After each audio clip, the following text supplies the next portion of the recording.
Lowe's knows July 4th savings are worth celebrating.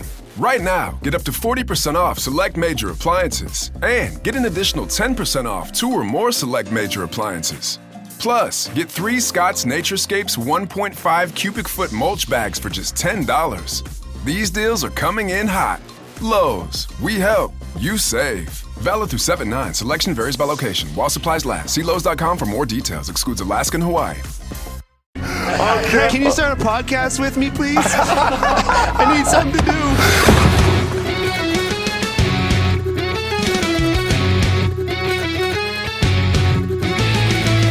Pastrnak sent it out in front of Malkin, the save, they score! Elias Lindholm looks to the heavens. Here's a chance, Patra right in on goal, he scores. Oh my, what a move by the rookie. 2-on-1, Pastrnak moving in with Marchand, get it to it, score! The zone, Hoyle dances in, backhand, score! Lindholm right wing corner, Pastrnak is there, he scores! David Pastrnak wins it for Boston!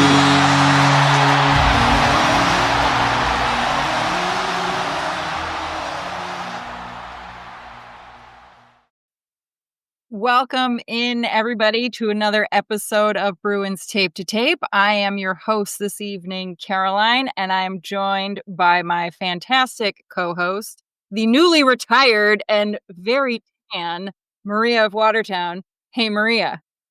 Hey, ladies, how is everyone tonight? I'm doing really good. I'm doing good. It's early July, so we have August, September. We are still very far away. It seems from the start away. In more ways than one, we are far away. We are so far away from the start of the season. But it being July, we have brought in our favorite development young player expert for the pod, Maribeth. She is joining us today to talk about her week at development camp, which was apparently a fantastic time. And we are all going to have to just go and have a gigantic contingent next season. But welcome in, Maribeth. So excited to have you. Thanks so much. I'm really happy to be here. As you know, this is one of my favorite times of the year. I know. Well, Maria and we get deep in the weeds with the team as it exists in Boston in the day-to-day, especially all the regulars. And I know for myself, I'll speak for myself, that I do not pay nearly enough attention to these young up-and-comers, not just because, there's always so much going on in Boston, but a lot of the young people in the last couple of seasons really, not that they haven't been good, but, we haven't had so many draft picks and we haven't had so many high draft picks. And I feel like there was a lot of buzz this season or this summer around development camp, because we're seeing for the second time Dean Letourneau, who was our kind of quote unquote big draft pick from last year, who spent his first year away at college. We had the 7th overall pick this year. He got his butt to Boston from LA immediately. And I heard really fantastic things. So I'm actually super excited to hear about these young guys because we've clearly had a lack of young talent waiting in the wings, and you got a front row seat. I sure did. And boy, it was a fun week. So I can't wait to share everything about it. Some of the guys that really impressed me, some of the fun things we saw. And next year, everybody put it on your calendar. We'll have a big party there for the week. 100%. All right, Bruins fans, if you're thinking about picking up some new gear, now's the time. I'm already planning to grab a fresh Pastrnak jersey this fall. Who knows? Maybe he's rocking a new letter on the front. The NHL shop is running tons of season-ending and summer sales right now, including 20% off Fanatics gear. And here's the best part. When you shop through our link in the show notes, a portion of your purchases helps support this podcast. Same gear you'd find at the pro shop, but with way better perks.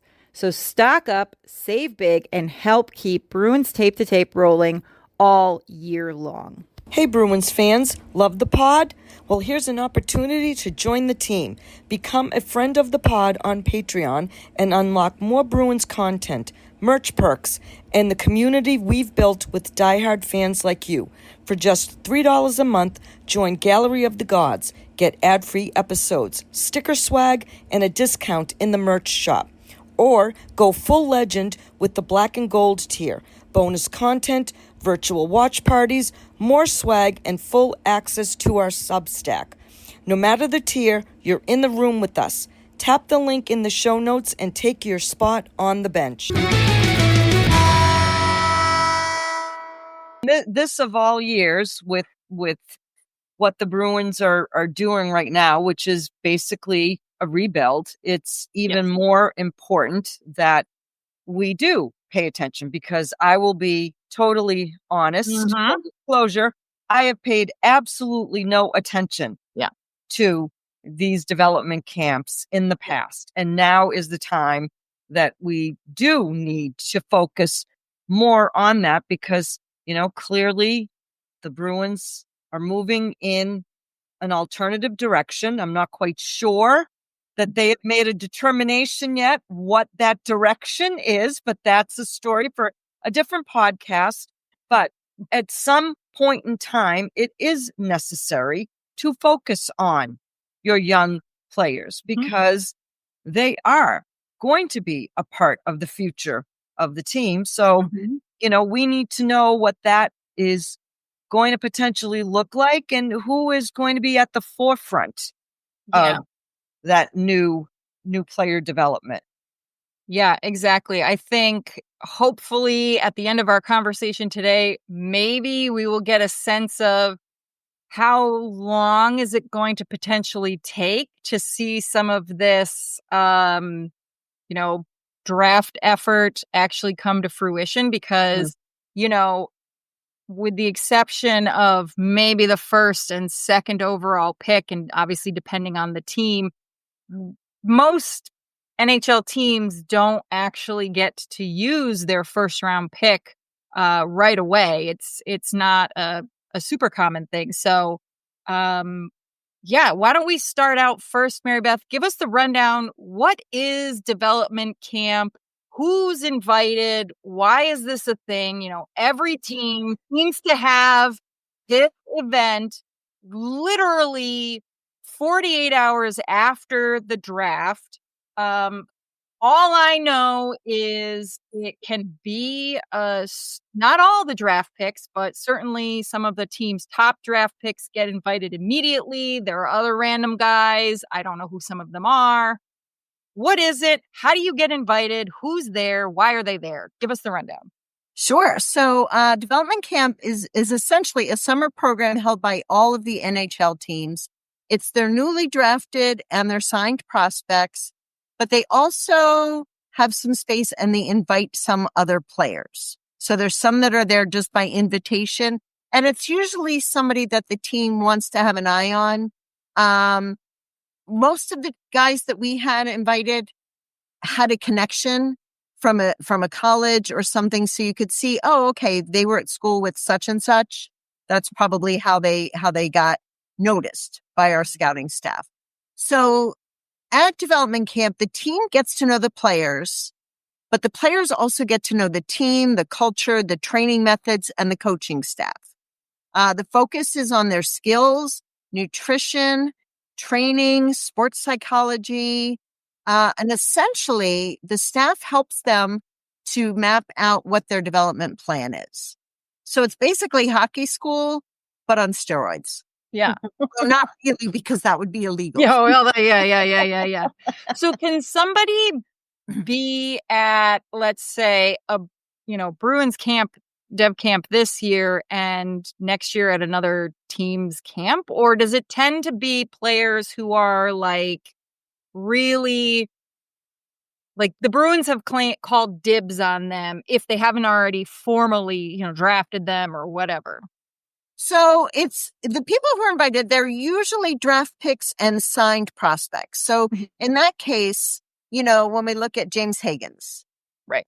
Well, we drafted him. He's not going to show up at the Avalanche next year because we've signed him. But we have a couple of other invites who, if we are not inviting them, they could be invited by another team for sure. Because it's the draft picks, the prospects, but it's also undrafted free agents.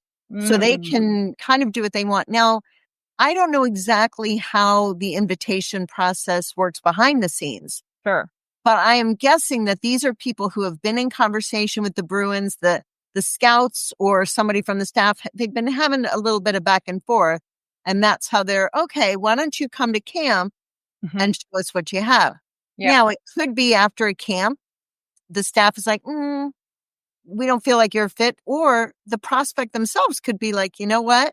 I've gotten to know you and you're not feeling like a great fit for me. So I think that they could show up at somebody else's camp. More often, they're showing up at our camp for a year or two, a couple years. They can start coming to camp usually around age 18, and then it's usually 20 to 21-year-olds, although there are certainly a few guys who are older, but not by much because they're still, they might still be playing college. They might still be. Lowe's knows July 4th savings are worth celebrating. Right now, get up to 40% off select major appliances and get an additional 10% off 2 or more select major appliances. Plus, get 3 Scott's Naturescapes 1.5 cubic foot mulch bags for just $10. These deals are coming in hot. Lowe's, we help, you save. Valid through 7/9. Selection varies by location. While supplies last. See Lowe's.com for more details. Excludes Alaska and Hawaii. They haven't entered the AHL. They haven't signed their entry level sometimes. So some of these players we're still seeing at development camp. One of the things that's interesting is it is a development camp. When we're seeing these players, they're learning stuff. They're being coached. One of the things you're watching is, hey, I saw this player do this. I saw a coach talk to them. Am I seeing a change? So that's part of what you're looking for over the week from these guys. Am I seeing a difference from day one to day 4? Yeah. Seeing the exact same mistakes for 4 days. But also knowing some of the stuff we're watching, some of the drills they're doing, some of the scrimmages, they might be working on something specific. Yeah. That, hey, I really want you to be more on your outside edge. Or I really want you to be leaning in this way. Or I really want you to head forward this way. So they might be working on a specific skill.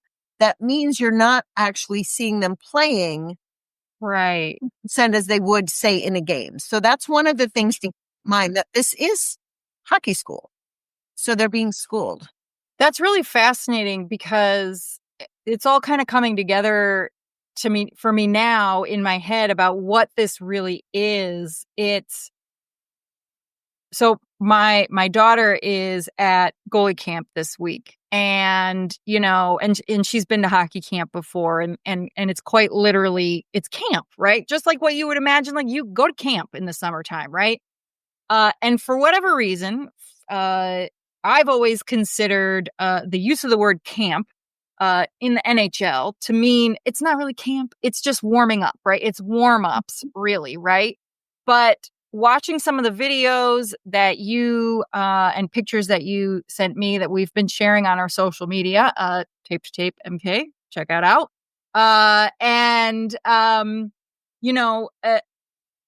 I'm starting to recognize some of the things that the coaching staff is having the players do as literally the things that I have watched my kid do, if not all last year in her second year of mites, but also this summer, the skating drills, even the way that they scrimmage where it's half ice, like they're playing cross ice, which if anybody's listening has a kid in mites or younger, I mean, that's cross ice. That's exactly how you do scrimmaging.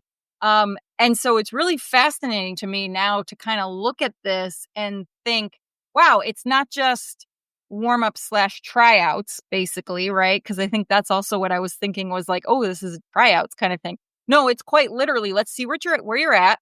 Let's teach you some things. And then obviously the stakes are a little bit higher in that they're also kind of evaluating you to say, can you learn, like, where's your skill set on Monday?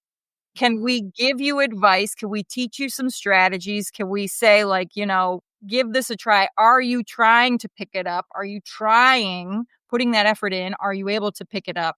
And then I would imagine those players go off, the NCAA, they go to not mites, juniors, and they watch them and see, like, are you applying the things that we've suggested, and kind of going from there. So that's really fascinating to think of it as like actual, like you said, hockey school, actual summer camp where you learn hockey skill. It's like a hockey skills summer camp, literally. Right. So they're learning, they're developing. Yeah. So one of the things I think that's helpful for people to know is, how do they get here? Mm-hmm. What gets them up to camp? What gets them to the point of being ready to be invited to a development camp? And there's a couple different paths they can take. In Canada, you start out with minor hockey, so that, the mites, et cetera, whatever they're calling it, but it's starting with U7 programs. Mm-hmm. Then they move on to junior hockey. And there's actually a couple of different ways you can do that. So there's the CHL, the Canadian Hockey League, and that has what people hear of as the major juniors. Okay. So if you're hearing the major juniors, it is the Western Hockey League, the WHL, which is basically Western Canada, the OHL, which is the Ontario Hockey League, and that's Middle Canada and the US. Then there is the QMJHL. That is the big one. Junior Hockey League, which is the Atlantic Canada region and the Eastern US, basically Eastern Canada and the US. Mm-hmm. So that is the CHL. Now that is actually semi-professional. Mm-hmm. So they draft into that up until August 1st of this year. Mm-hmm. If you were in the CHL in any of those leagues, you are not NCAA eligible because of the stipend. That changes August 1st this year. That's going to change the landscape a great deal. Yeah. Now that I do know about, because I am a big NCAA hockey fan. So that's been a huge thing. Expect the potential for a lot of movement this year, especially after the first semester for colleges, or the first trimester if they're on that kind of system. And there could be players who come in and come out this year. It's going to be a very interesting it's going to be season. Big transition. So that's really, and this is basically kids who are eligible for that are 16 to their 19-year-old season. Mm-hmm. So that's, again, you were not eligible for the NCAA. Now you are. NCAA, obviously another path for the Canadians, but there also are some other junior leagues. Junior A and Junior B, those are non-professional. So they're part of the Canadian Junior Hockey League. And that was like Cale Makar did that because he wanted to protect his NCAA eligibility. Yeah. So again, I'm going to be interested to see after August 1st how all of this plays out, because that just wasn't, there was a couple of different paths. You either chose this professional path where you were getting a stipend and couldn't do a lot of other things, or you chose the development path, which again, they're both development, but one was unpaid. Now in the US, there's minor hockey, just like in Canada, starting with sevens.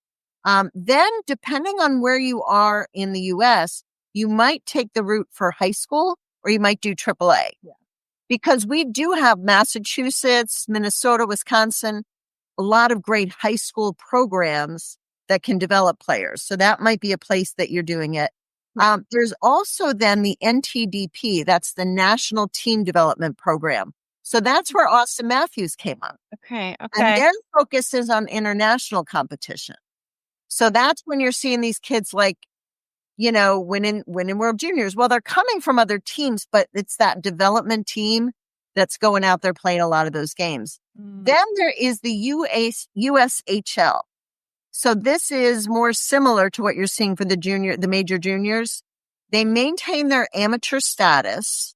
Their focus is to prep kids for the NCAA and the NHL. And that's ages 16 to 20 that you're playing USHL. Yeah. So really, these are all the places that everyone's developing up through. And then we meet them this past week in development camp. Fascinating. I love this. I appreciate this because I think probably like a lot of our listeners and, Maria, we've all heard of these different levels and leagues. I mean, Maria, you also had a kid go through youth hockey, in the United States. that takes you to about high school. And a friend of mine, her son just finished up his freshman year of high school. And it was, well, they were at kind of that point where it's, okay, do we try and make a tournament bound tier 1 team that's in this area, which kind of then can put you on that one of those developmental paths? Or do you just play for your local high school team? And that's probably going to take you to more of a recreational future, and it's just, as I was kind of telling you ladies before we started the podcast, I was listening to a completely unrelated non-hockey podcast. I swear I do listen to some of them. I have other interests, I swear. And they were actually just talking randomly all of a sudden about basketball. And they were talking about how the different levels and the skills of different levels in basketball, it's like peeling an onion. And as I'm sitting there and I'm listening to this, I'm like, that's the same thing in hockey, because first of all, you have to start out super young and you have to know to start super young, right? Like I got my kid in when she was 3 or 4. I mean, Maria, how old was your son when he started, learn to play and mini mites? 3 years old. 3 years old on skates. So, you know what I mean? And then everybody kind of in the US, at least, they go into youth hockey, but as soon as you hit squirts, U10, 10U, you start to see them kind of shuffle out into all these different levels. And like, it's happened so fast and so quickly. And then you've got all of these different layers. Sometimes it's kind of mad as parents. No, but as parents, those layers can be a little frightening because, you sometimes don't always know the legitimacy. Lowe's knows July 4th savings are worth celebrating. Right now, get up to 40% off select major appliances and get an additional 10% off 2 or more select major appliances. Plus, get 3 Scott's Naturescapes 1.5 cubic foot mulch bags for just $10. These deals are coming in hot. Lowe's, we help, you save. Valid through 7/9. Selection varies by location. While supplies last. See Lowe's.com for more details. Excludes Alaska and Hawaii. True. Of those layers. And is it the right path? Right. Is it the right path to take? Right? Because, anyone can approach you and say, in some instances, and I've encountered this in the past where related to my son, are you just approaching because you need a body to fill this team? Because if that's the case, you can go speak to someone else, right? Yeah. So I think the more information now, and again, there's a lot more transparency now than there was back then, because my son is now in his, mid 30s. And so there wasn't all of this stuff on social media where you could really get a sense for, is this person in this organization legit? Because if it sounds too good to be true, it likely is too good to be true. Literally, my friend who works for an NHL team not too long ago said to me, "What is the USHL?" Like she didn't even know what that was. I was like, "No, it's a thing. It's a thing. It's a thing." Yeah. And so even like, again, NCAA hockey is D1 hockey is another area that I am extremely familiar with. And even in that, you look at the different leagues within the NCAA and the skill and the talent. I mean, I think it still stands that the Hockey East is the gold standard, continues to be the gold standard for NCAA play. But, within the last 10 years, NCAA hockey has expanded tremendously, and you see Pac-10 developing and more teams coming up through there. You've got the whole upper Midwest, and they're in their own separate league. I grew up watching ECAC hockey, which has always, sadly, been a little bit less competitive. However, they have won national championships, but at the end of the day, if you've got a kid, if you have a son who gets into a hockey program at BU, at Providence, at BC, like, they're effectively a completely different level above someone who goes to Quinnipiac or, I don't even know, someplace out west, right? Like Denver. I mean, even Denver, and Denver is a good school for hockey. Denver's great, and they win national championships, but it's different hockey. Right. It's just different hockey. So it's just fascinating to understand all the multiple layers of that. But so Maribeth, these player development camps are happening across the league. And are they happening simultaneously to each other? More or less, but there's not a requirement that they are. I think that this is my personal theory, but nobody has actually confirmed this. I think that most of the teams have it right after the draft, so everybody can then take time off. Yeah. It's summer, big, if you listen to NHL, like on Sirius XM, they're all like, okay, this is our season finale. We're finished for the year. We're off to the cottage. Yeah. We'll check in from the cottage. Everybody's off for the next month. So. No, and I listened to Elliot Friedman. And Elliot, we all know he's on vacation right now. He's on vacation. Yeah, he has said it on more than one occasion during his last podcast. And it's great, but it seems like that, there's a lot that the league is jamming in, and this is probably, a likely different conversation, but, the league is jamming all of these key events in very close to each other.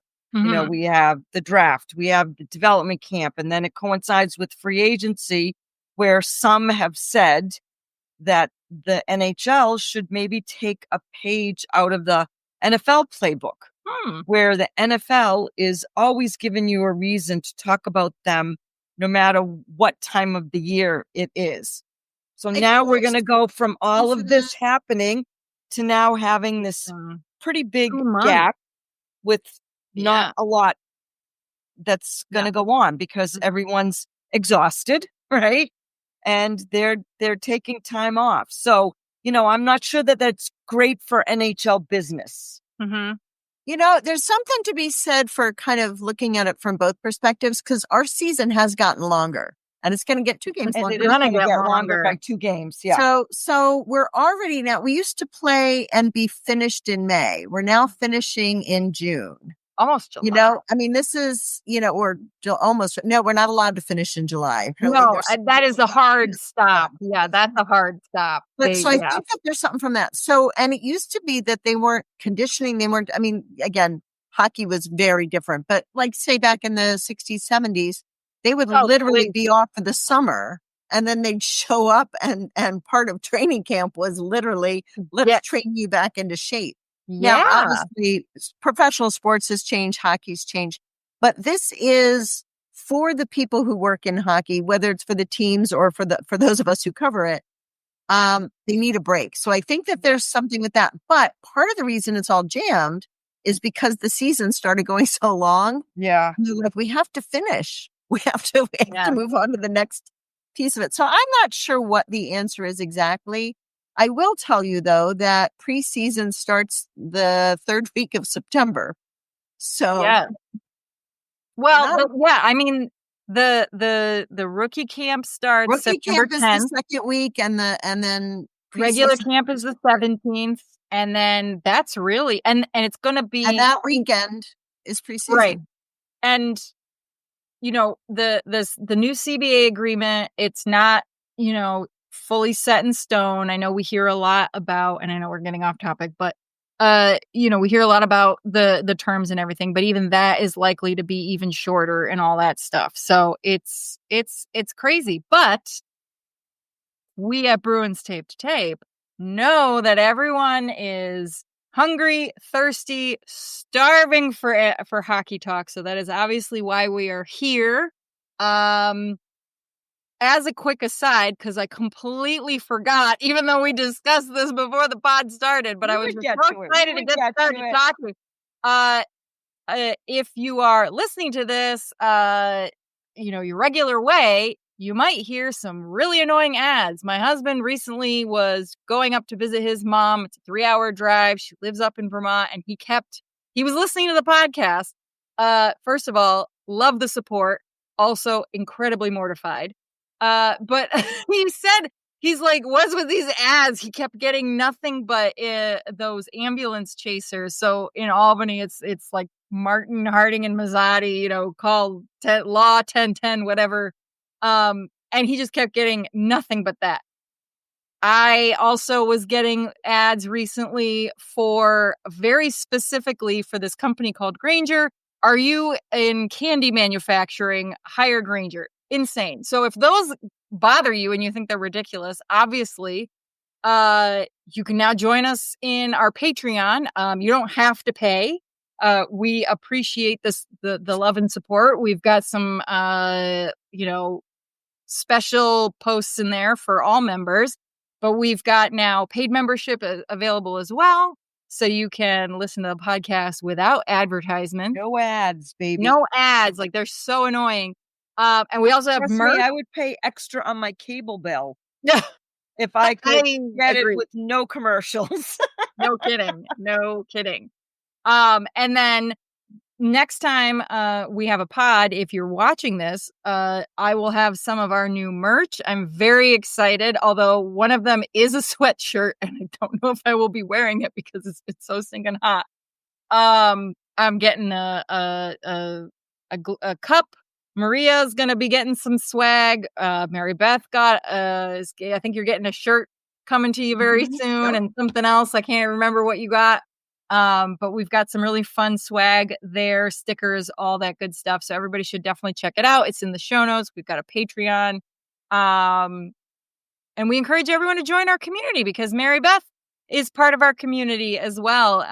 And so look at you now. You're one of our experts. Next thing you know, you're going to be friend of pod and friend of pod, special expert. We've got all those folks in, so we strongly encourage everyone to join in. But it takes a village, and we have a mighty village that helps us put these shows together. So we thank you all. It does, yes. So Maribeth, let's get back down to business because we've gotten a little distracted.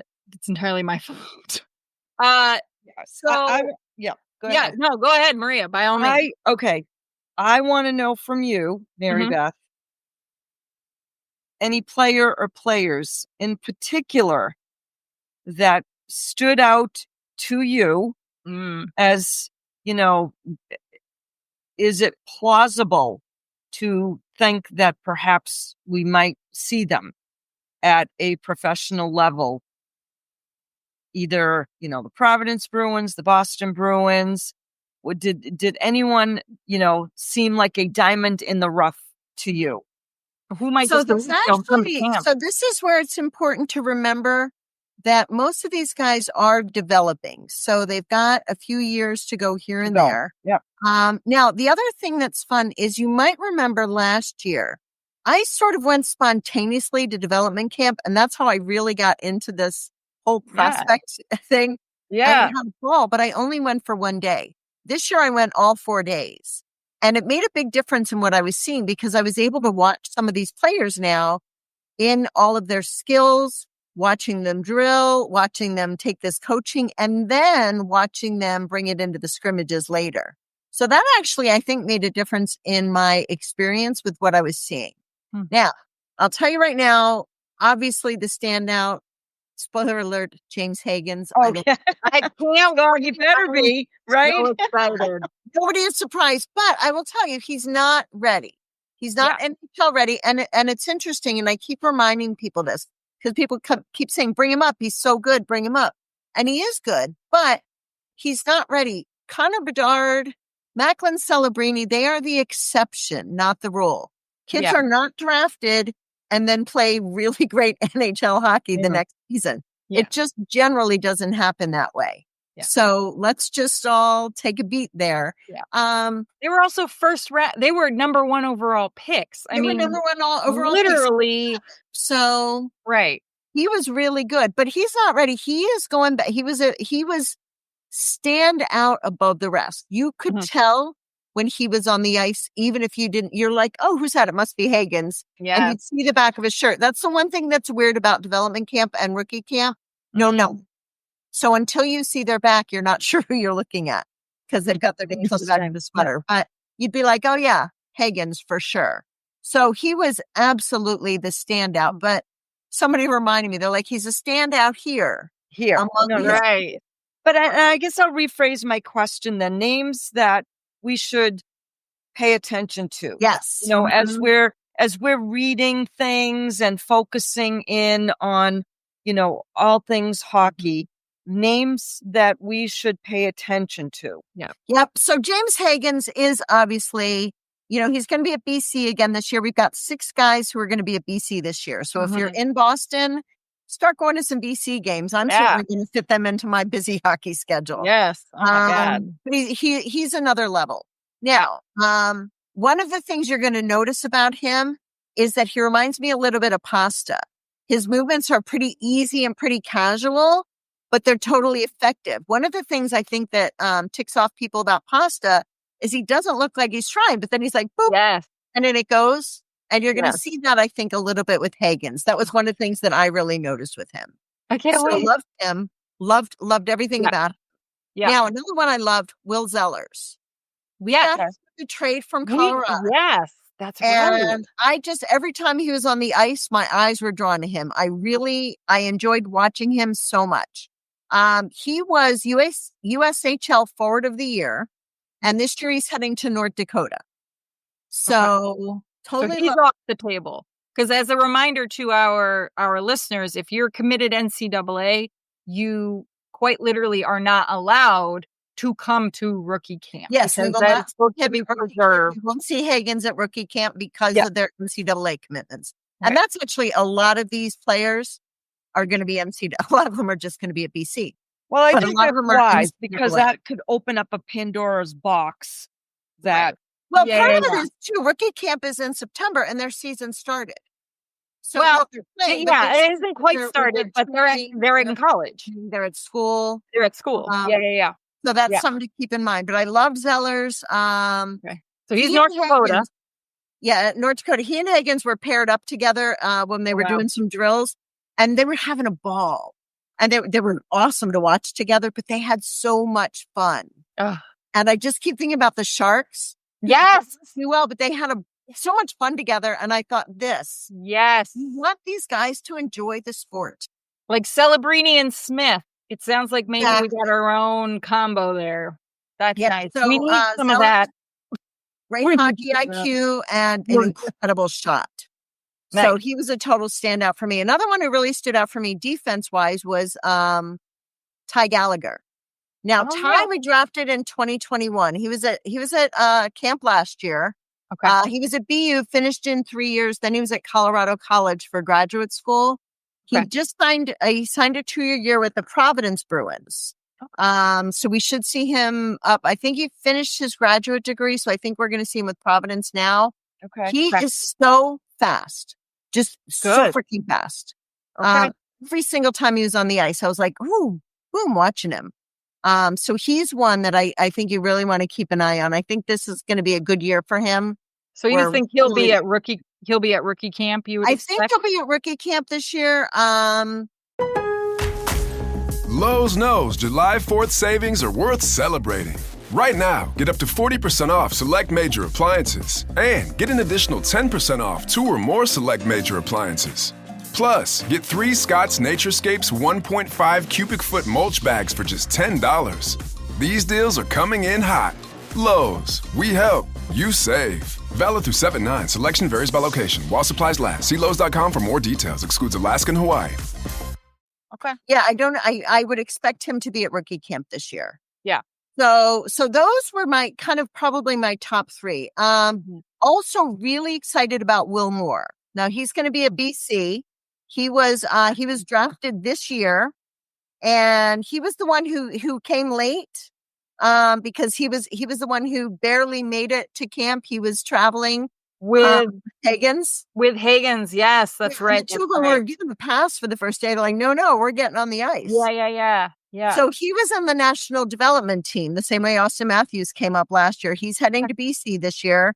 Plays with so much intensity. Interesting. If anybody listens to Low Quality Bruins fan, he mentioned something that we had talked about. I was watching him and I couldn't tell if Moore was just a whiner or if he really cared that much. He got every single time stuff didn't go his way. He was like Like just reading. Well, by the we time need to see that. But we This- need to see that, right? Because we gave away the one guy who kind of was like that in Marchand. So we need a guy who scares that it was much. fun to watch. But this was where, too, having 4 days of seeing that, I wouldn't have known that in one day. But it turns out he really is super intense, a huge competitor, really solid skills. Like he's a great player.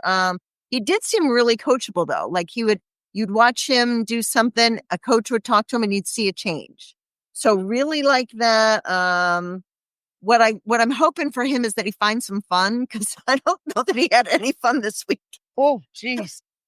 Now again, I don't think he didn't have fun. I think he was just so intense and So focused. Yeah. But I'm like, have some fun, friend. It's a game. Well, that comes with age and experience. When you're the young person in the office, you feel like you got to put in all the extra hours and do all that. But by the time, you're 35, 40 years old, you're like, you don't need to try that hard. Yeah. And that's where I'm sort of hoping he'll have a little bit more fun. Yeah. Now another one who really struck out for me was Blenar. He was the one that nobody could find information on. His last name was Richards. Now it's Blenar, and I may or may not be saying it correctly. Turns out he was born in Vail, so of course I love that since I teach there. Wait, is this that mystery Czech player? Mystery, yeah. So can you clarify the story? Because I am super confused. I don't know more about you, Maria, but what is the deal? So he was actually born here in the States. He was born in Vail. His dad had been a ski instructor in Aspen and something. So they moved when he was young overseas. So he has been over there, but speaks well. So he was actually, that's how the connection all happened here. But he's been playing for what's essentially a major juniors in Sweden for their U20 professional team. Okay. So that's why people, and his last name had been Richards. He was not allowed to change it until he was 18. So he went back to I think a more traditional family name. I think maybe this part I wasn't totally clear on, but I believe his family might have changed the name when they came to the States. And so he went to something more traditional in the family, or it may have been his mother's family name. Sure. But that's where the name it's a family name. Okay. But he wasn't allowed to change it until he was 18, and he just turned 18. So that's why it got confusing to find information on him. Okay. Got it. And so he played for the league that Pasta played in, right? Well, he's plays for the U20 Swedish. Okay. And we have somebody else who's playing for them too. I forget. I'll look it up and figure it out. I have it somewhere in my notes. So you was disappointing? They have a U20 professional team. Again, it's a stipend team. So but he was to me, the unexpected surprise. Oh, no good from him, but he has a great shot, smooth skating, really good puck handling, really quick, just a great player. Obviously, I'm saying all these wonderful things about these guys. They're all still developing. So they're not NHL. He's not NHL skating. He's not NHL puck handling yet. But these are players that I'm really seeing some amazing stuff from.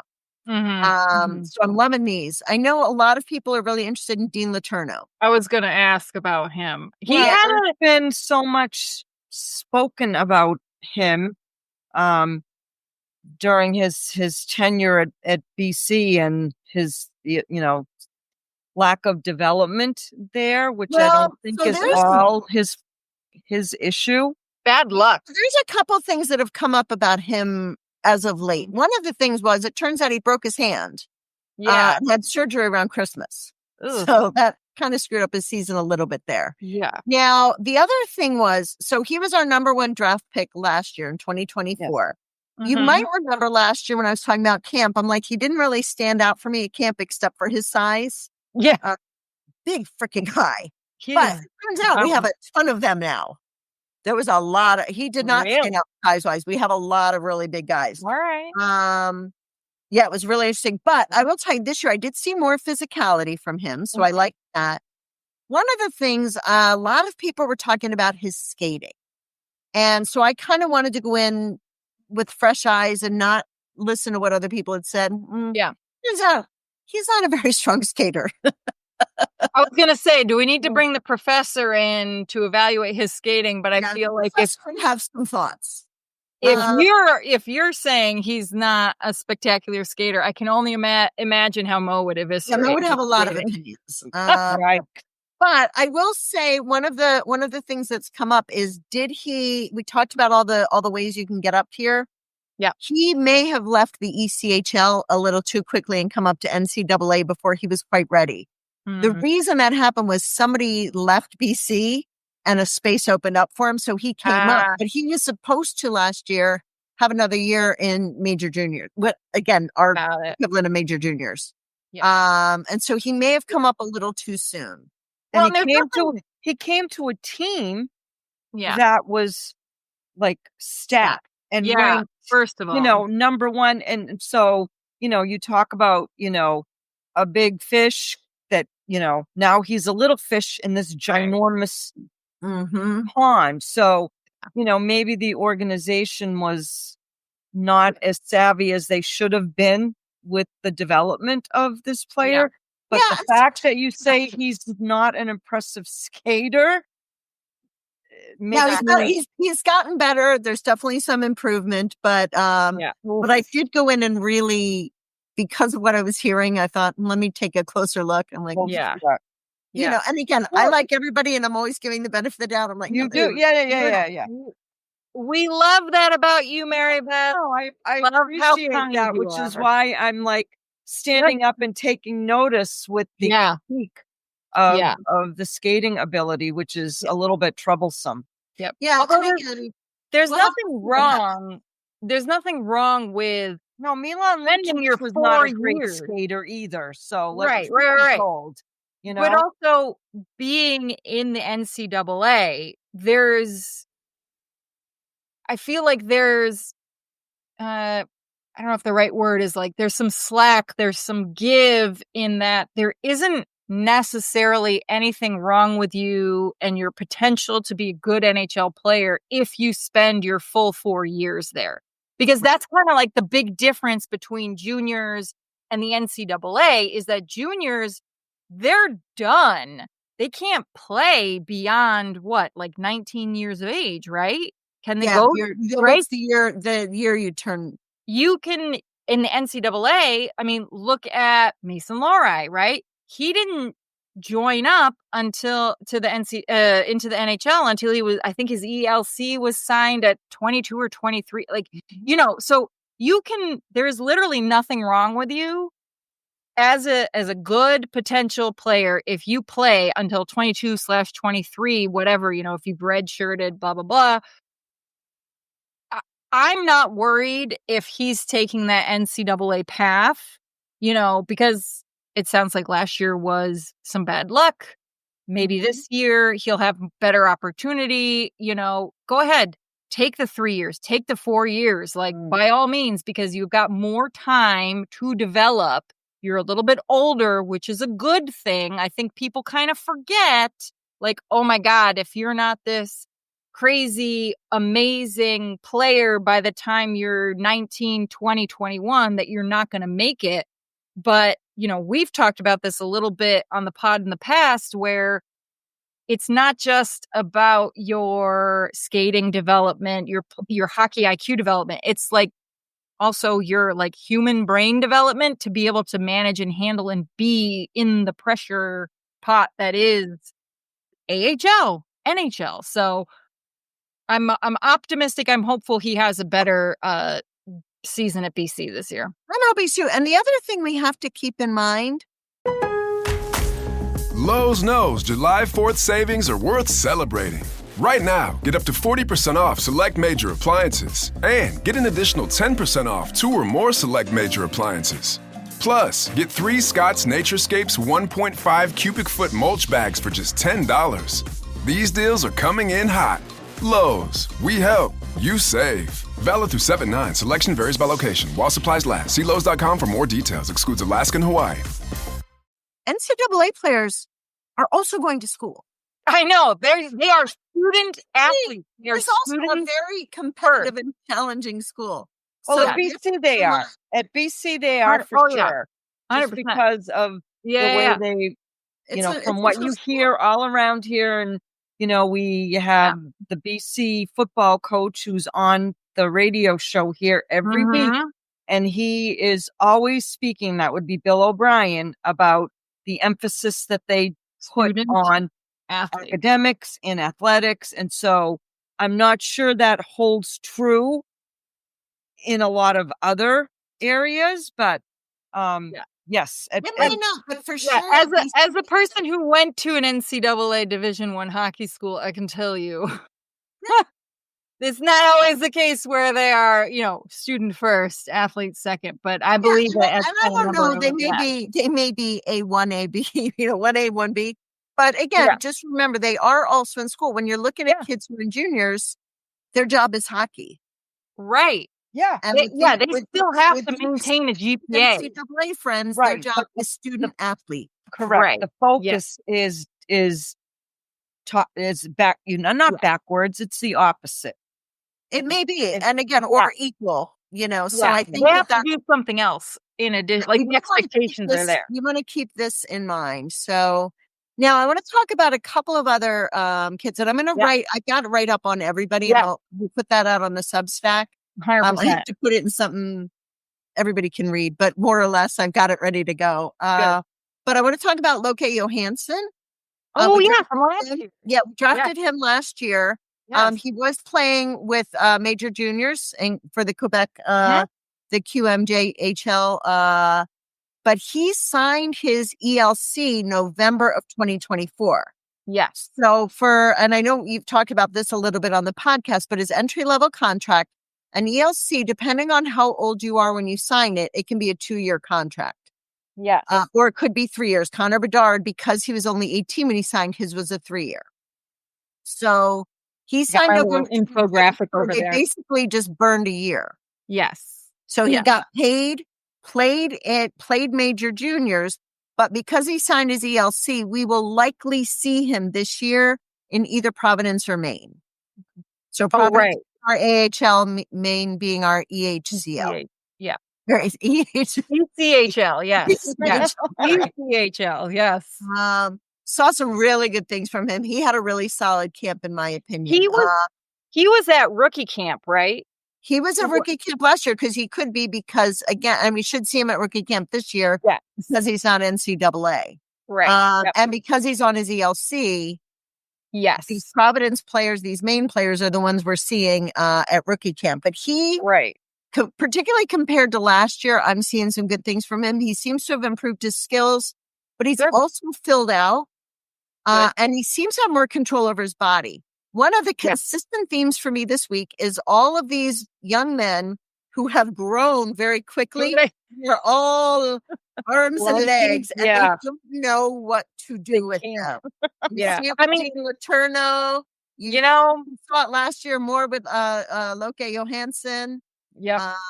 All the more reason, again, I am such a huge proponent of NCAA pathway being the fact that you get to grow into your body. These guys are they don't stop growing till they're like in their early 20s. They're still growing. So you look at someone again like Connor Bedard and it's like, he's not done growing. He's 20 years old. Close. He's not done. Yeah, just a tiny Matt Patra, a great example. He's just a tiny this name came into my head. Yeah. Yeah, he's example. Phenomenal skills, but he just gets creamed because he doesn't have the bulk yet. And it's just an age thing. He'll grow into it. Yeah. Yeah. But there's only so much you could do to build yourself up, to bulk yourself up when you're at that age, at 19. Yeah. So it'll come. So that brings me actually to Christian Kostadinsky. We drafted him in 2023. He's been playing with the USHL, but he's heading to BC in the fall. Another one of our BC friends. Oh my God. He was at camp last year, and I don't really remember much about him, but he is massive. Really? He is like 6'5" or bigger and about 220. What's his position? So he is actually defense. But he seems to be growing into himself a little bit, but he is one who he's still, I just felt like he was still figuring out how to use his body and how to control himself. There was times I just felt it was super awkward with the way he was moving. And again, I think it's him growing into himself. I think he needs to fill out a little because, again, these guys are all arms and all legs. Baby. I didn't know much about him coming in, even though he's been around. Yeah. But speaking of not strong skaters, apparently like 2-3 years ago, he could not skate. What? Word on the street is so apparently he's making huge strides in his skating. Wait. Like, couldn't skate per that particular level, or like was really a genuinely terrible skater? I believe that he was generally a terrible skater from what Oh my God. all what people are telling me, but I have no reason to doubt my sources. Holy moly. Wow. So that's super impressive then. You got to be impressed by that. I'm looking at him and I'm going, huh. And I'm talking to some other people at development camp. They're like, oh no, year or two ago, they're like, he has made tremendous strides. So if you were to, now I didn't notice him last year at camp, maybe because of that. But again, I was only there for the one day. Right. I didn't follow him. This is a big difference. Now I've gotten to know all these guys over the 4 days in a way that I didn't over one day of scrimmaging last year. But he really is a total physical player and doesn't seem to have any quit from what I saw over the 4 days. So again, that was an interesting one. Just looking at these really big guys without a lot of control over themselves. So yet. a question just popped into my head, and maybe it's a crazy question, but these players are all invited in. The camp is for 4 days. Does every player stay the entirety of the duration, or are there any instances that you've been aware of or that you've encountered where, it's day 1, day 2, and obviously there have got to be assessors on the ice who say, you know what? This might not have been a good idea to invite have this individual here. I haven't seen any evidence of that, and I haven't heard anything like that happening. It may happen, but if so, it's kept kind of lower. I've not looking at, because one of the things I do is I do look at other coverage of it and just sort of get other takes and just make sure I'm not missing something major. And I haven't been looking back at past camps. I haven't seen any evidence of that happening. And now that's not to say it doesn't, but I sort of think because it's a camp, you're not committing to anything. Right. You're not saying, listen, you're here for You're learning. You learn, right? Okay. That makes sense. I don't know why that thought just popped into my head. Well, no, it's a good question, because we definitely see that during training camp, which is certainly a misnomer. I think at this point, kind of like you said, Maribeth, probably 40, 50 years ago, it was definitely, okay, you've had the summer off, get your body back in shape, get training again, right? But certainly today, it's a little bit of a, let's ease the returning players into the, the level that we expect of them. But it's also a little bit of a tryout for some of the guys who get invited to rookie camp. And then we have seen some of those players then be like, all right, we're good. You can report to Providence. Right? So that's more like tryouts than camp. But I think that's a really good question, because again, this is for me, certainly a complete reframing of what this particular week of activities is. And it's a little bit different once we get to rookie camp. That's going to be a slightly different focus than what we're seeing today. So that's why I think, particularly for this week, you're here. We're going to give you some tips. You might just take those tips and be on your merry way, and maybe we'll never see you again. But I want to bring up, there's a couple of players that were at camp last year that now have a different role with us. So Dalton Bancroft, undrafted, he was out of Cornell, signed his ELC in April. So we're going to see, but he was at camp last year. But he wasn't there this year. We're going to see him in Providence.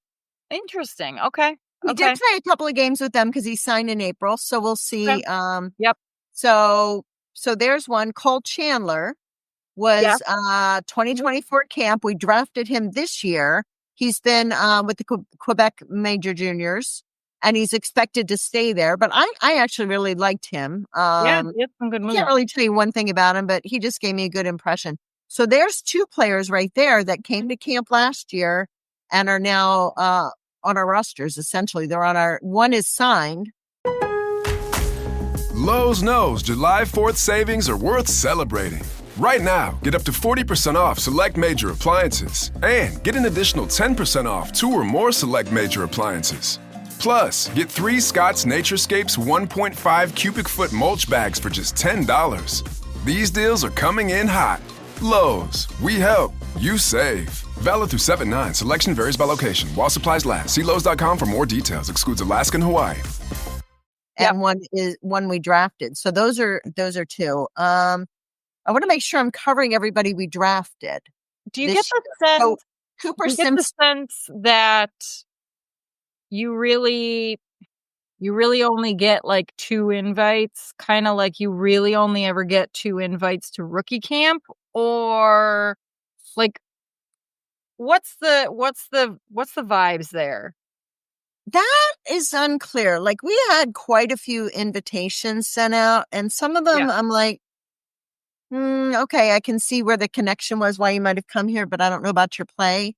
Yeah. And so I'm guessing that they need to be seeing something in you. Like, I'm guessing if Cole Chandler, if they didn't see something in camp last year, they wouldn't have drafted him this year. True.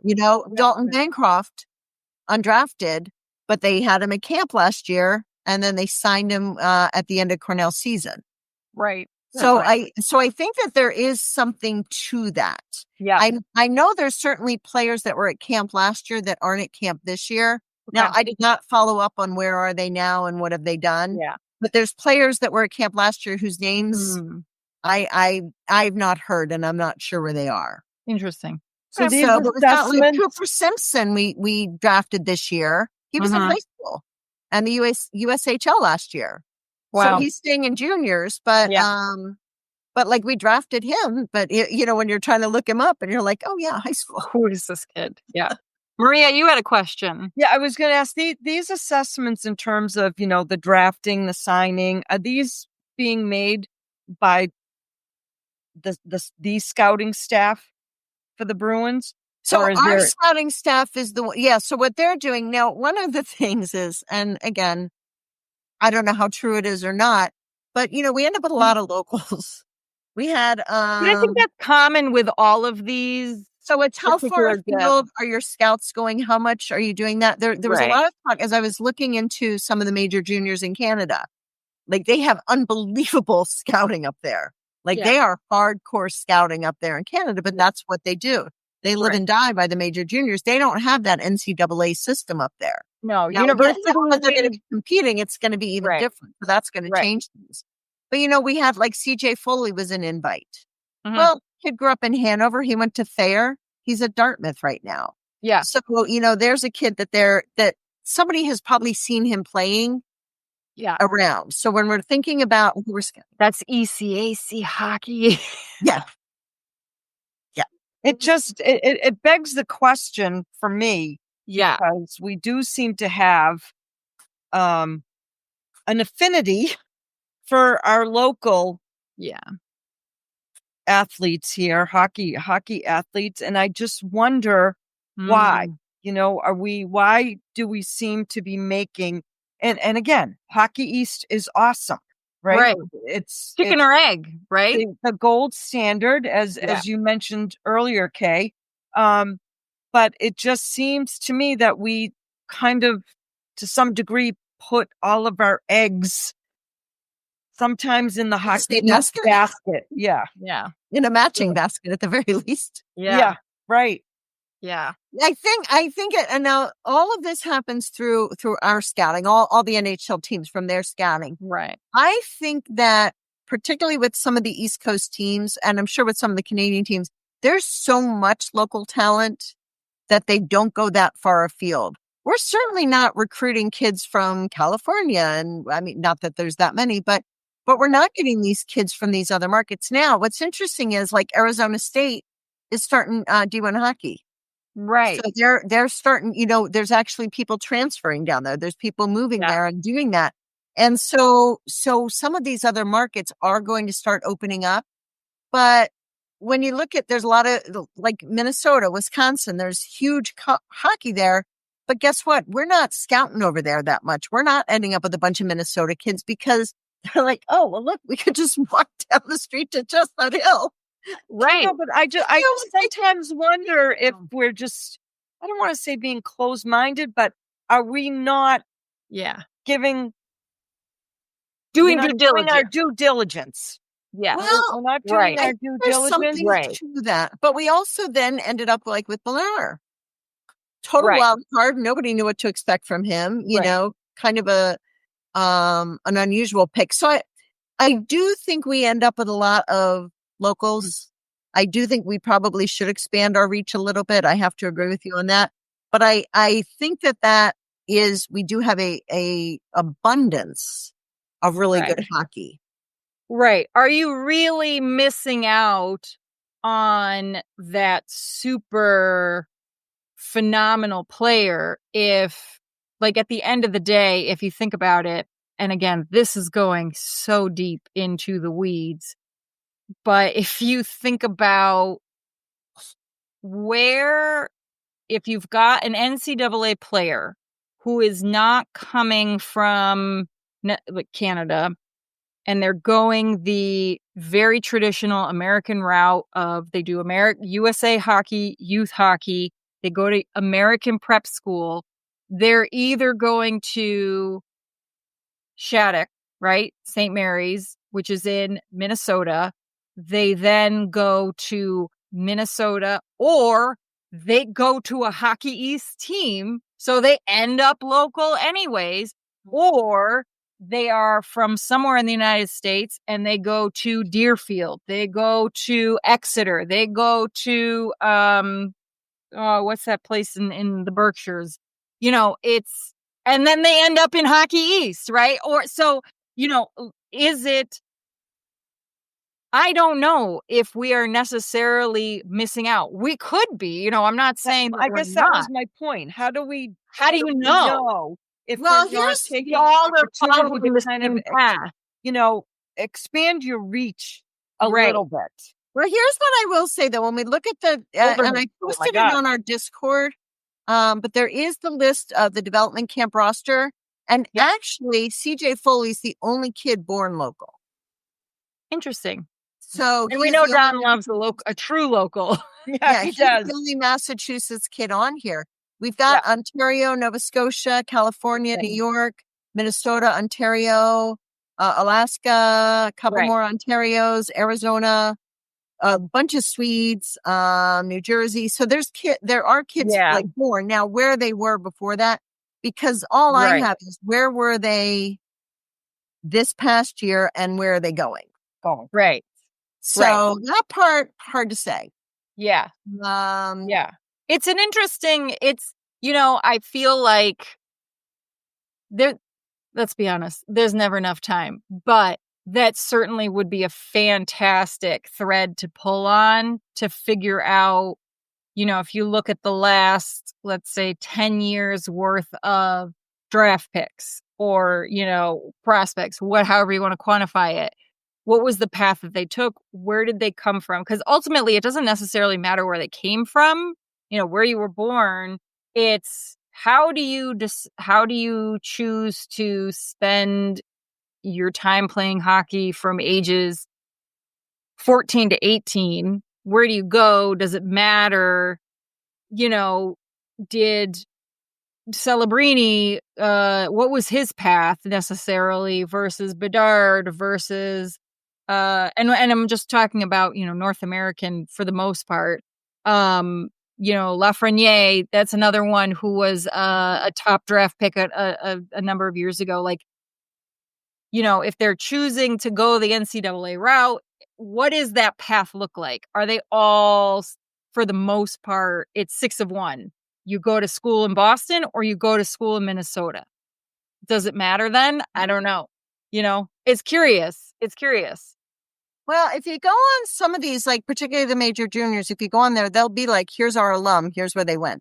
You know, so you can follow the path. I think that is a really interesting way to look at it. I do want to make sure there's one more local kid, but he's not really. He's from Sweden. But Alvin, Very local, Maribeth. Very local. He's at UMaine. Goalie from Fair. UMaine needs an invite. Fair. Now, Fair. I did not do much on the Hockey goalie. East.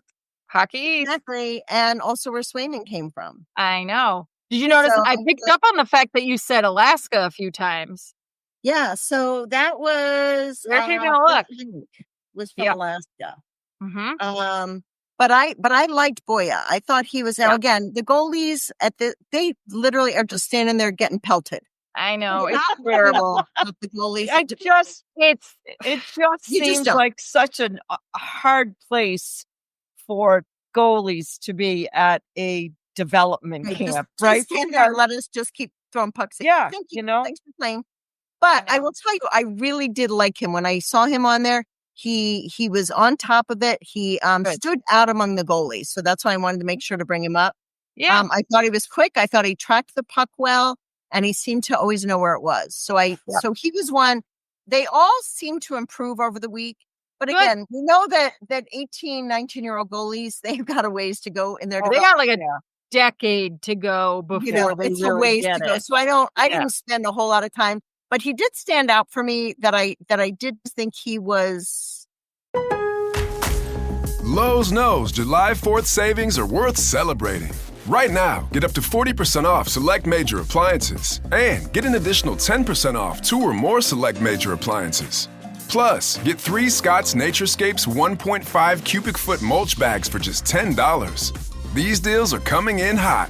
Lowe's, we help, you save. Valid through 7/9. Selection varies by location. While supplies last. See Lowe's.com for more details. Excludes Alaska and Hawaii. He was somebody to keep an eye on. And he's at UMaine, so we can do that. Yeah. And he's gonna play at UMaine? Yep. Good. So he was there last year and he'll be there again this year. So and he was he's a sophomore. I don't actually know. He's 21, so I'm not sure what year, but he was from Sweden. So I don't know what year that made, and some of these guys redshirt themselves, some of them do. Freshman year, stuff before they do NCAA. So I don't. Yeah. So for our listeners who are not familiar with NCAA rules, redshirting is typically something that happens their first year of college, and they purposely sit out because to be an NCAA player, you can only play 4 years. That's why some of them get graduate degrees, and you're like, why does he have a graduate degree? Because that was his 4th year. Mm-hmm. So it's weird. I went to college with some of those guys. I'm like, what are you doing? What do you mean you're a graduate student? What? Yeah. But so final thoughts, Maribeth, how do you feel, because this past year, Maria and I kind of talked, especially around the New Year time when it was, the junior. Dismal. Boston was the only pro team to not have representation at the World Juniors. We know that our pipeline has been absolutely just terrible, or as you just said, Maria, abysmal. How do you feel about the future for Boston? And if you could make a guess, how soon could we start to see some of those positive things that you saw this past dev camp? Let's be honest, 2 years, 3 years. What's your takeaway? So we're definitely going to be seeing like Ty Gallagher. We're going to see him in Providence. It wouldn't surprise me to see him start to come up a little bit over the next year or two. Yeah.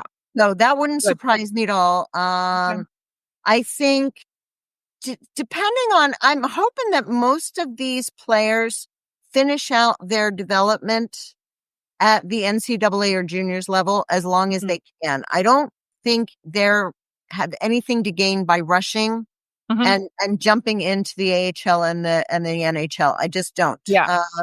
So I'm hoping so based on that, I am guessing we're going to start seeing like Will Zellers. We're going to start seeing James Hagen.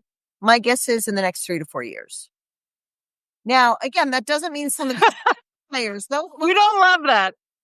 I mean, if you're watching this on YouTube, you just saw my face, Maria's face. I know. Great. Some of these players may develop a little more quickly because they're a little bit older. True. When we're looking at Will, Will's only 19 and James is 18. So Yeah, that could be obviously. a little, they are the two top ones from the camp for me, and Yeah. they're just young.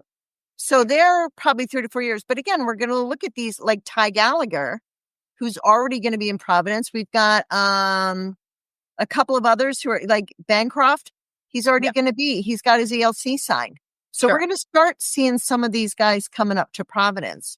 As you know, I made it down for like Calder Cup game and loved it. Yeah. So I'm definitely invested in seeing some of these guys. We have a couple guys that we've got a lot of them right now in the NCAA system. Yeah. Well, we know there's a time limit there. We know they're going to be done in 2, 3. Almost all of them have at least a year or 2 under their belt. So now we're looking at, 2, 3 years. So for our pipeline as such, I'm saying 3 to 4 years. But we're talking about a team turnover. Yeah. That's a whole fresh team, and they're doing a rebuild now. Some of these players are gonna be coming up and filling in. Nobody thought Mason Lowry would be full-time NHL by now. Oh no. People always surprised. I mean, look at Patra, right? He was at Dev Camp. What was it? It was 2 years ago now. He was invited to rookie. He was there last year. What? No, he's at rookie camp. No, it was 2 years ago. Yeah, it was 2 years ago. And then he went to rookie camp and then just shocked everybody. So you never know what's going to happen, certainly.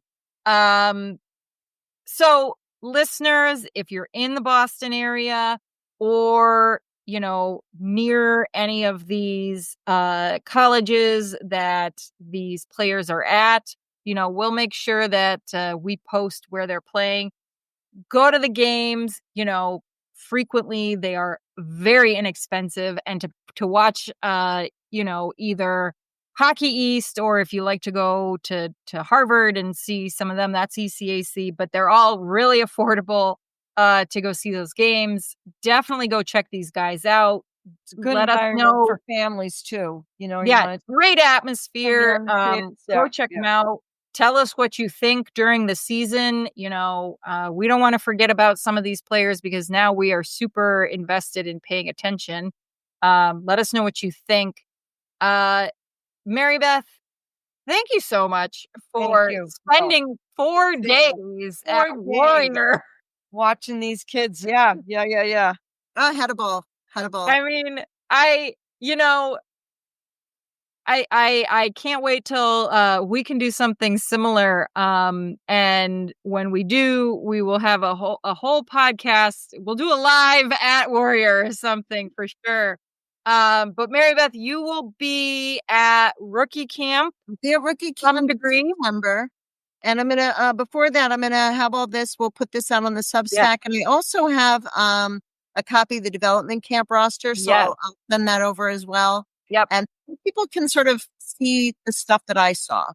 Again, definitely my take on it. So take it all with a grain of salt, or probably a lot of grains of salt. But it was fun. It was a fun week for sure.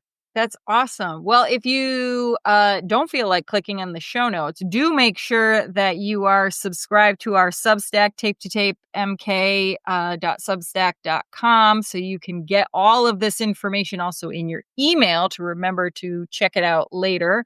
And also our new feature in our Patreon, the TLDR, Too Long Didn't Read, of everything that we talked about, to get everything you need to know in basically 5 minutes or less. Find us all on our socials. And thank you again, Maribeth. I'm actually excited about these young guys because I have nothing else to look forward to right now. You know what? They're worth being excited about, and not just as a consolation prize. Yes, I am super excited about Hagens. I wish I lived closer to Boston to go see them, but we will be, as a little bit of a teaser, coming up for some next episodes this summer, because as I said, I know everybody is dying for hockey these days. We've got a special guest for our 100th episode, which is coming up very, very soon. We will be doing deep dives on all of the signings from the D+ rated free agency. Check out our Substack. We went for from the more high opinion. of the draft to the low. Oh my God. Yeah. So we're going to be like, talking what about the hell is the plan? What the hell is the plan? But again, we'll save that for our next. Yeah. So we're going to do some deep dives on these new guys. We've talked about it. We got to do it. We got to talk about revisiting some of our big guys from last year because some opinions have changed. So certainly make sure you are following us, subscribing everywhere so you don't miss any of these episodes, so you are fully informed come October, whatever, 7th, 8th, 10th. I'm not sure at this point for the start of the We'll know in next week for sure. We'll have the schedule. Oh, that's a fact. That's a fact. So there you go. So any final thoughts, Maria? Maribeth, thank you again for your just the amount of time, effort, and energy you put into this episode and to other episodes you've done with us. Very much appreciated. I always walk away understanding and knowing more and have learned something. So I appreciate you. Yes. Oh, thank you. Yes. Thank Our you. other professor in residence. We'll give her a doctorate. We'll give her a doctor. Mo, sorry, you're just a professor. Dr. Maribeth, Dr. MB. But as always, thanks for listening and go Bees. Go Bees. Lowe's knows July 4th savings are worth celebrating. Right now, get up to 40% off select major appliances and get an additional 10% off 2 or more select major appliances. Plus, get 3 Scott's Naturescapes 1.5 cubic foot mulch bags for just $10. These deals are coming in hot. Lowe's, we help, you save. Valid through 7/9. Selection varies by location. While supplies last. See Lowe's.com for more details. Excludes Alaska and Hawaii.